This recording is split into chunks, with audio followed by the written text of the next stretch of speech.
Hey, there's nothing scarier than going back to school, right? And then you start cutting class?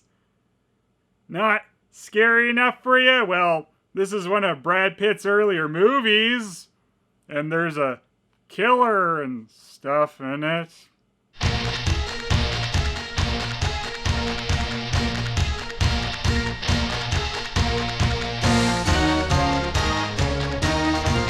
So while Cutting Class is one of Brad Pitt's earlier roles, the real star of this movie is Jill Schoelen, who was super excited to jump into the role of Paula Carson. I must have read the script because I do remember being pretty adamant, like, no. To not disparage anybody. It's just so poorly written. It's just so on the nose. Yeah, very true. And by the way, I really love that this movie has a Blu-ray release now. There's interviews with both Jill Schoelen and Donovan Leitch on here, which are pretty amusing. It's also great seeing them both kind of saying, this movie sucks, but trying to be nice about it. And it's not like, you're not watching Gone with the Wind, but it's a lot of fun. I think the director was trying to make something good out of something that was really difficult. How do you make something that's not good? That's a tough thing. Jill Schoelen was also in other great horror movies like Curse 2: The Bite, where a man's arm turns into a snake puppet, and When a Stranger Calls Back, where a man paints himself to look like a piece of a wall. Donovan Leitch was in The Job and The Blob remake, but his first role was in the every sequel joke ever film Breakin' 2: Electric Boogaloo. And of course Brad Pitt was doing this movie hot off his bang-up job in Freddy's Nightmares, where he ran himself over. Let me out. No! Do it, Rick. Stop running before you kill yourself.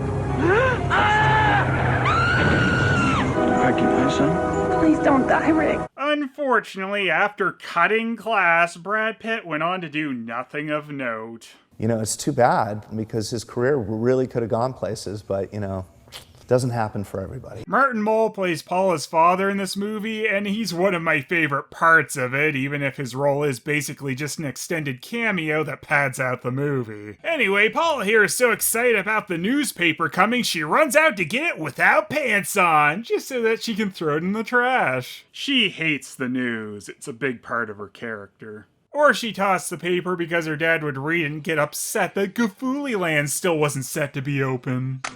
Oh, ladies and gentlemen, the founder of Gaffooly Land. Daddy, you look like the mail-order outdoorsman.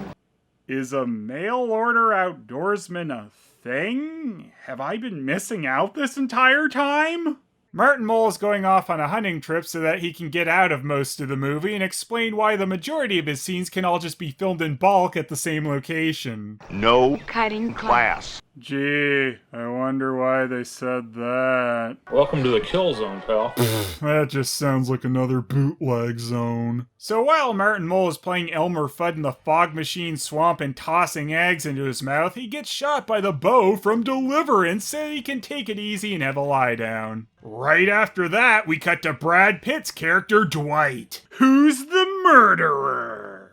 False. He comes pretty close to being a murderer, though, as he nearly creams a kid with his car. Man, he's already ran himself over. Maybe Pitt should get someone else to drive. Same time tomorrow?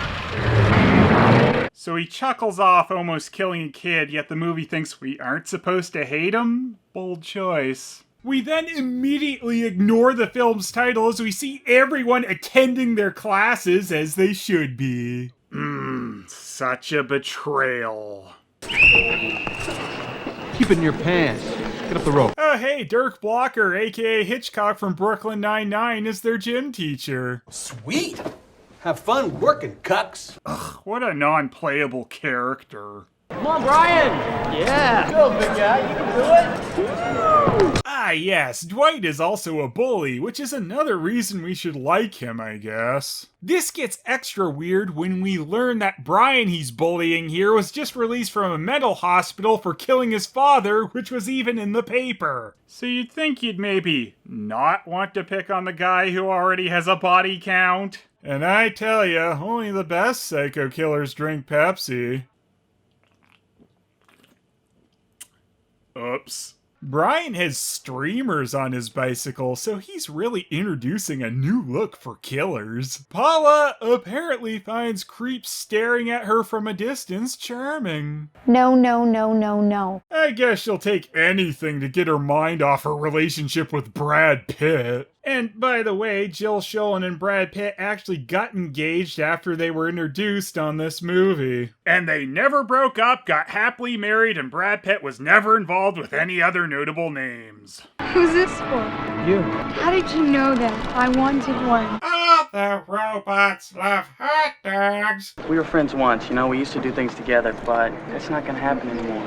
I went to a hospital. I'm better now. Am I supposed to be rooting for the douchebag or the killer? Father's a little bigger than I am. I'm much bigger where it really counts. That it hurt.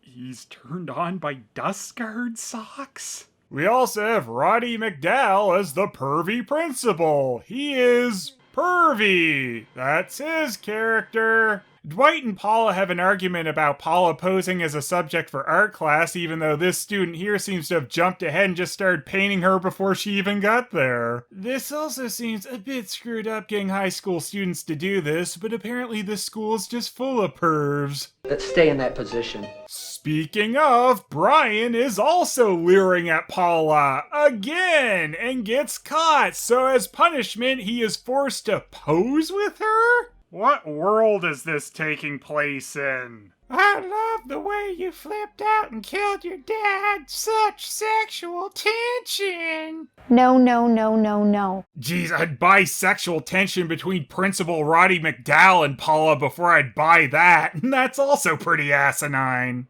Stop by my office, would you? Why? It's a surprise. Run! Run as fast as you can!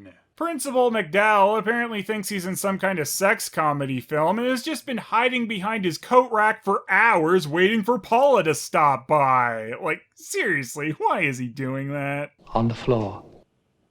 Oh yeah, it is about o'clock. He has Paula's cheerleader uniform on the floor, which was all part of his clever scheme to look up Paula's skirt. I found her to be a difficult character to play. The character let a lot of things happen. As a intelligent person, maybe wouldn't have made those choices. Yeah.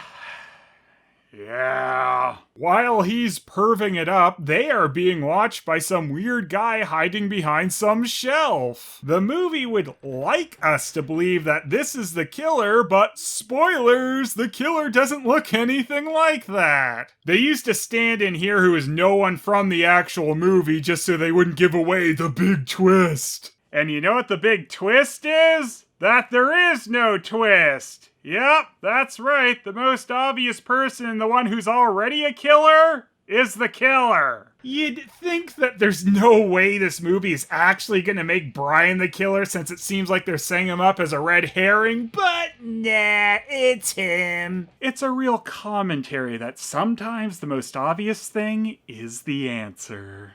The movie tries to give us a few other suspects like the crazy janitor or the one who would probably make the most sense, Dwight. Especially with the scenes earlier where they cut to Dwight speeding away right after Martin Mull got shot. But when they reveal that it is in fact Brian, you just kind of go, Geez, I even would have liked it better if they'd made the killer the pervy Principal McDowall because he's just so obsessed with Paula or something. Or they could have had Brian's supposedly dead father actually have survived and be the killer. Anyway, the art teacher gets thrown into the conveniently person-sized furnace that any good school should have, and Brian said to 2-300, man, he really, really sucks. However, from this barbarous act, art is created.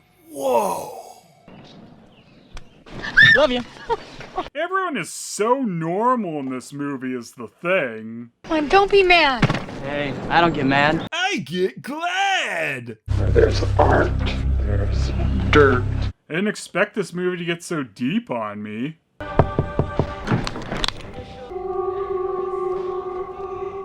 Wow, he's so dreamy and subtle. Like some beer? No. Paula's the responsible one. I mean, just look at how she buckles up being driven by her drinking boyfriend. So our little crew here breaks into the school because they want to check out Crazy Brian's file. I don't know if that's really going to tell them anything more interesting than what's already been in the news at this point. Also, this is kind of the opposite of cutting class now, isn't it? While we're here, let's do some extra credit assignments. Yeah, take that, Principal McDowell!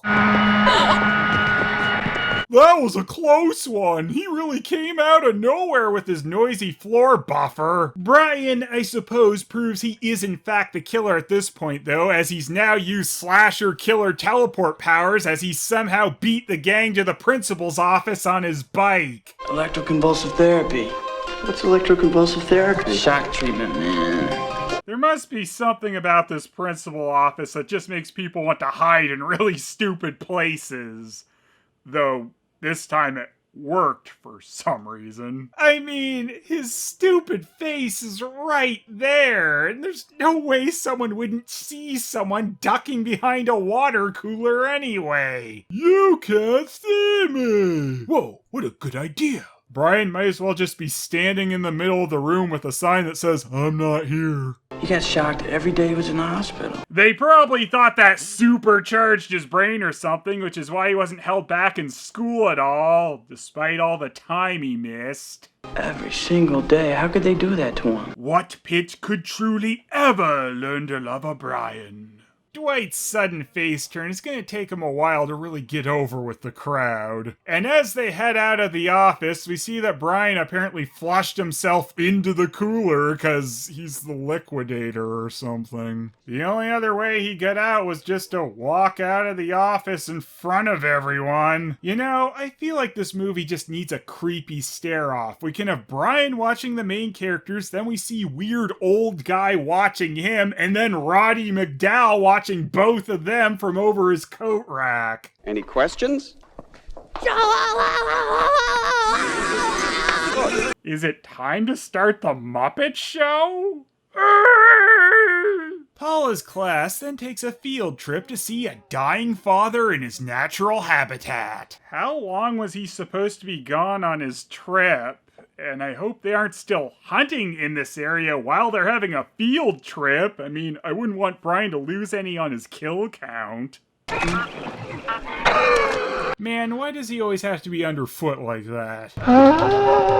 That was the cry of a bullfrog making a lonely cry for its mate. Martin Mull really is like in a different movie than everyone else. Cutting Class is just really weird with its tone, and a lot of it kind of clashes. It's almost like there are a few different movies ramming into each other. But overall, this movie is cheesy and ridiculous enough that it's still pretty entertaining. And then suddenly there's a plot about Dwight's dad really wanting Dwight to get a basketball scholarship. Like, this is another thing we are really supposed to care about? He's here to scout you for that basketball scholarship. Let's cut the bottom out of the basket. I need these baskets back. Hold on! I've been thinking about you. Oh, good luck. I'm just charmed by blatant creeps, I guess. No, no, no, no, no.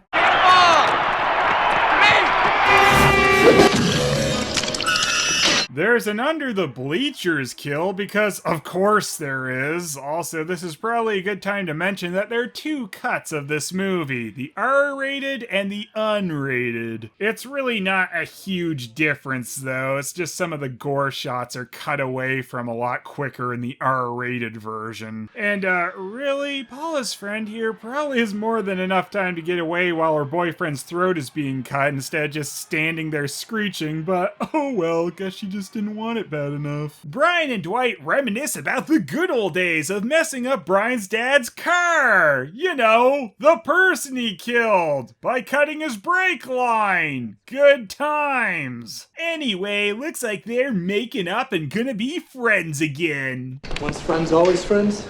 Shut up. Oh, I guess not.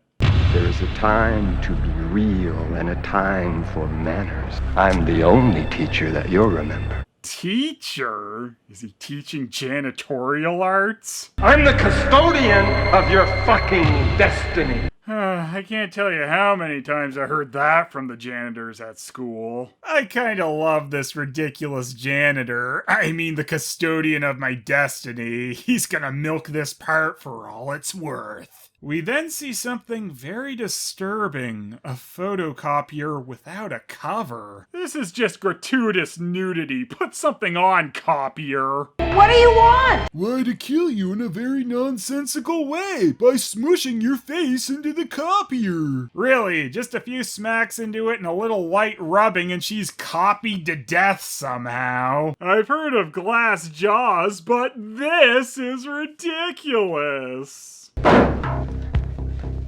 Is there only like 10 students in this high school? Do something! We seriously don't need this many copies of our face! He's the killer. Well, geez, don't spoil the non-twist that I've already spoiled.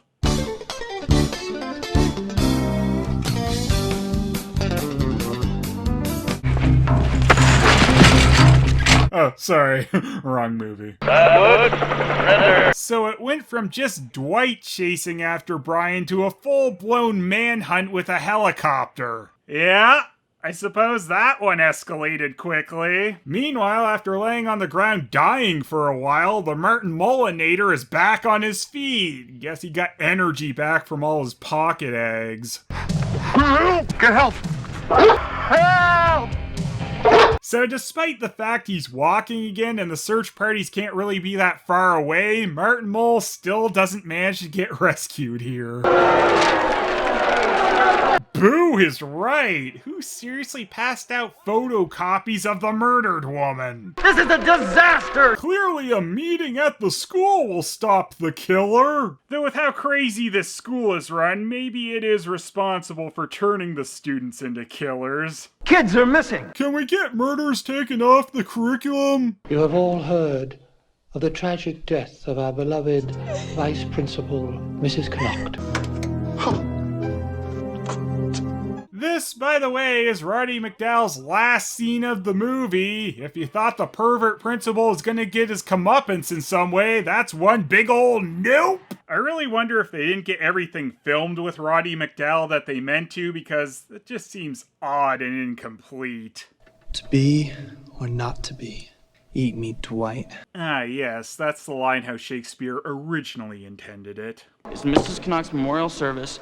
I'm going. Mrs. Connacht. I wouldn't cross the street for that old rag, and you wouldn't either, Dwight. You know, I kind of have a hard time not just thinking of the gym coach in this movie as just being Hitchcock. Dwight! So Dwight was just that far from being a murderer, too. Martin Mull hasn't had a pocket egg in a while, so he's back to crawling only strength. And if you're waiting for him to do something really big at the end, you're waiting for nothing. Like anyone who wants to try and prove their innocence, Brian breaks into Paula's place while she's half naked with his arms stretched out like Frankenstein's monster. Stab me if you think I'm the killer. I mean, I'm a killer, but I don't know if I'd say I'm the killer. After all, we still don't know who that guy was. What about Colleen, Gary, the art teacher? What about them? They're missing. Great. More people dead. They'll blame those on me too. Well, she said missing, not dead, so that's kind of a giveaway there, Brian. Paula somehow goes to sleep with creepy Brian in her room just sitting there watching her. She must be a really sound sleeper to be like, hey, I'm not totally convinced that you aren't a murderer, but whatever, I'm tired, good night.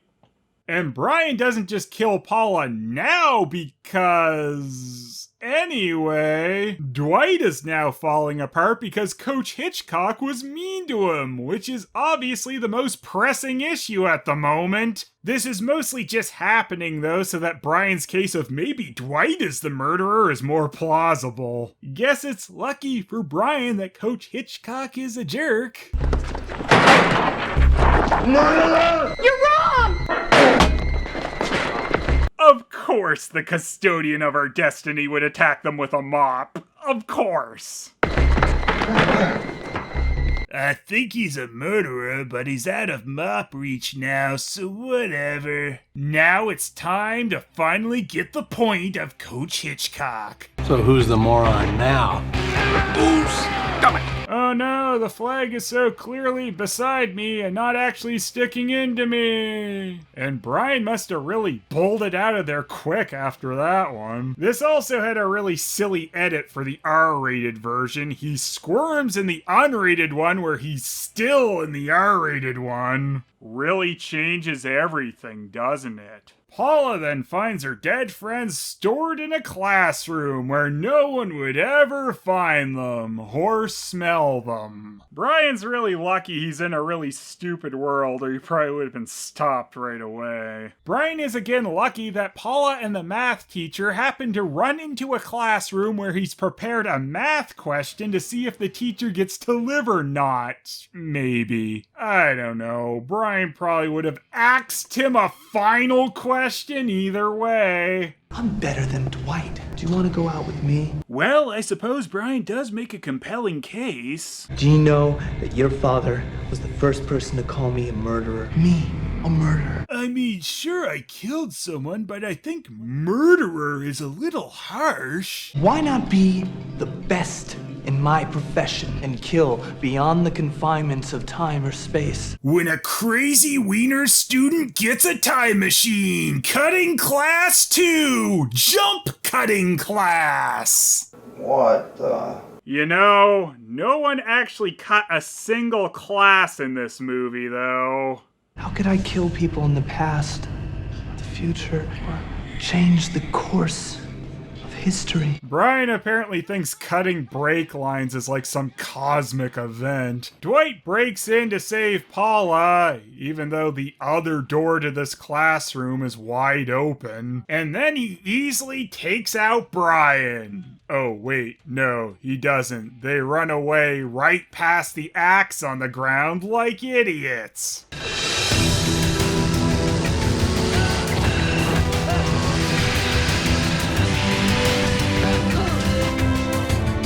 It's a standoff! It's a standoff. Brian shows off those teleport powers again when he manages to vanish right in front of their faces. Brian tries to get both of them to join him on the dark side, but Paula instead decides it's hammer time, which Brian didn't see coming because he's an idiot. No more fucking around with my emotions! What? What is this? Survival class? What? I won't mind cleaning up after you. Oh, yes. The custodian of our destiny is turned on by this? What a heel turn. Anyway, I guess the Martin Molinator got another egg as he's walking again. Brian! What? Brian, cut my brakes! I'm gonna kill that Brian Woods. We're taken care of. He's dead. Shouldn't you be in school? You're not cutting class, I hope. Why would he possibly say that right now? It's just so stupid. I don't know if this was the best Martin Mole wah-wah ending they could have done. I could have been killed! I can't take any more scares. What a profoundly thought-provoking piece, and I can't believe that Dirk Blocker was in this. Anyway, I'm the reviewer of your destiny. Wait, why do I have an axe for that? I'm not cutting class, I hope.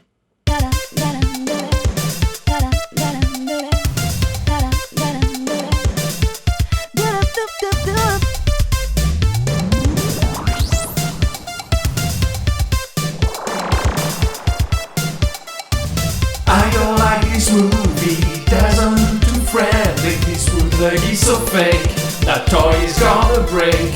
Famous, don't let me down, you need to be around. grab that chocolate pizza. I even like it cause I want. Famous so famous, bring on more comedy. Famous so famous, an animation movie. Famous so famous, what we really is so fun. Famous so famous, what's your opinion about?